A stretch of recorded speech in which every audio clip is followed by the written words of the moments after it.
All right, everyone. So we continue to follow the story of the Judgment Day potentially splitting, and I thought yesterday's Raw gave us even more insight onto what's going to happen. So the War Raiders faced off against Dominic Mysterio and Carlito, and then after they had lost the match, JD McDonough and Finn Balor come in and start beating them up.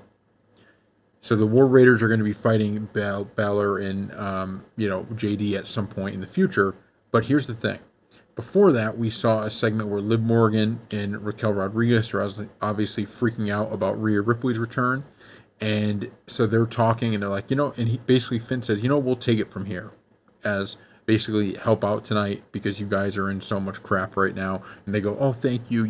They're backing it and they're supportive of it, but it just felt like, and then you see JD McDonough saying, come talk with me over here to Finn Balor after that. It just feels like they're setting up for a split. Now, the only difference here is that the question's going to be, who does Carlito go with? Because Carlito was not part of these other conversations, and he also was in the tag match with Dominic Mysterio.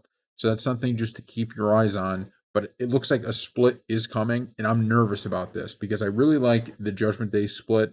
I like how they kind of have. I think it's important to have factions that are big like this because they really do make them feel like they're tough to deal with.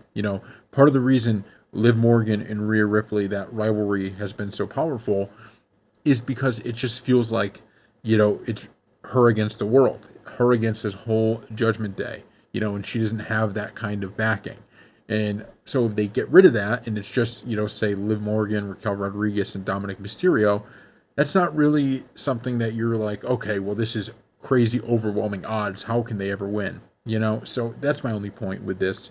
But at the same time, I do trust WWE because even this Survivor Series thing, I was very skeptical of adding the fifth man on both sides of the Bloodline version, and it looks like they've actually put a pretty good story together. So you gotta trust WWE with this stuff. And if we don't like it afterwards, we'll let it known. But until then, we'll be supportive of it. So thank you all for watching, and we'll see you next time.